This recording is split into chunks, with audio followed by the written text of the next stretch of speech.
Hello everyone. So today's video is probably going to be very short, although that's nothing new. I often have shorter videos on this channel, but that is mostly because not only do we have very little information about the case itself, we actually know very little about the person themselves.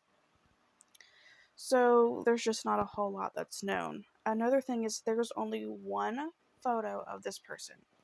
So most of the photos that you're going to be seeing are places where she's either been spotted or where people think she went, or like the cities where she could have been, just like of the cities where she could be. Basically, you know what I'm saying. So I do apologize for that. And the photo we have, it's really not the best quality. It's not good quality at all. So that's incredibly disappointing, but I still wanted to talk about this. And that is the case of Goodson.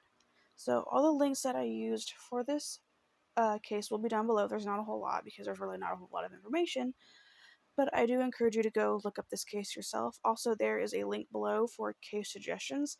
If you have anything you want me to talk about in particular, there's a Google Doc with like maybe 3 or 4 questions that you just need to fill out. And yeah, let's go ahead and get into this. So like I said, unfortunately, we don't have much information on who Yu was or her case, but she was last seen leaving a halfway house where she was living on the 100 block of Norton Avenue in Russellville, Alabama. And this was on the afternoon of March 25th in 2005. She was 54 years old at the time, and the halfway house that she was living in, I don't know the name of it or anything, probably for privacy and security reasons. This wasn't a halfway house for I know that there's some halfway houses for like alcoholics and drug addicts and stuff. This one was for mentally disabled adults. So she actually suffered from diabetes, hypertension, and paranoid schizophrenia. She was not insulin dependent, but she did have to take daily medicine for all of the conditions that she had. But she did not have her medicines with her the day that she disappeared. Because of this, she's described or said that she could appear to have been disoriented or intoxicated. She had been under psychiatric care, for 16 years prior to this. And shortly after going missing, a witness reported that they had seen someone matching her description getting into a small gray or silver older model car, possibly a Nissan or Mazda, with a loud muffler. So the car reportedly headed east on Highway 24 towards Decatur, Alabama, but this hasn't been confirmed. After being included on America's Most Wanted Missing Persons Hotline, several sightings of her were reported, and the sightings were around the Huntsville, Alabama area, specifically the Parkway Place Mall, but none of these sightings have been confirmed. So today she is still missing, and this has been 17, 18 years now, I want to say, that she has been missing, so almost 20 years. Today, like I said, she's still missing, and when she left, she took no identification with her. She also hasn't accessed her bank account since March 25th, 2005. At the time, she is described as an Asian female with black, graying hair and brown eyes who stood about 5'2" and was about 150 pounds.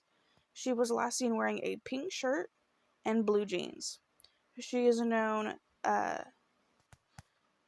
to have crying episodes, praying and crying episodes.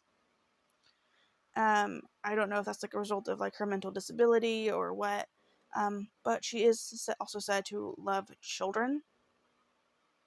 She has connections to Florence, Alabama, as well as Decatur, where her son lives. She may appear disoriented or intoxicated and may be staying in homeless shelters. If you or anybody knows any information about what happened to her or where she could have been, you are to call the Russellville PD at 256-332-2230. Again, the Russellville PD phone number is 256-332-2230. And I do want to say, as for her son, I couldn't find anywhere if they had like questioned the son or did any interviews with him. I assumed like if she was reported missing, they probably would have spoken to him, but I couldn't find anything like where he spoke to anybody. I couldn't even find his name, so I'm not sure about him. So I'm not really sure what I think happened to her. I mean, it could be a possibility that maybe for a while she was floating from homeless shelter to homeless shelter or a friend's house or whatever. But the fact that she has these conditions, diabetes, hypertension, and then paranoid schizophrenia, she has medicine she has to take. Like, it's for her own health. And I feel like she really wouldn't be able to last that long without it.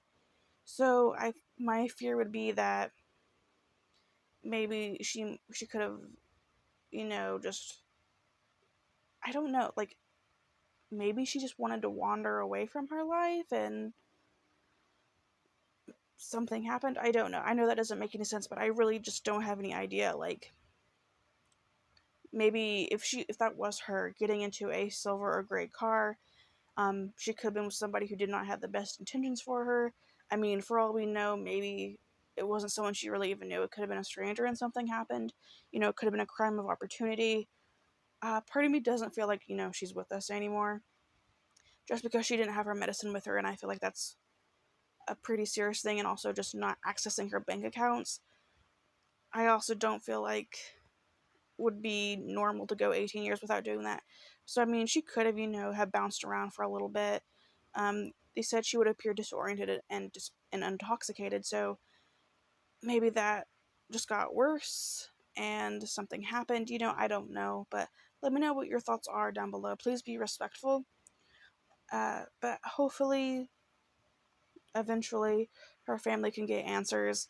It's crazy that it's been almost 20 years and they still have like this little of information. But that is the case of you, Goodson. Thank you so much for listening to her story. Again, the Russell PD number is 256-332-2230. I am so sorry about the lack of photos, but maybe you've recognized her or you know somebody who does, and that can get solved. But that's going to be all from me today, guys. Thank you so much for listening, and I will see you guys very soon. Bye, guys.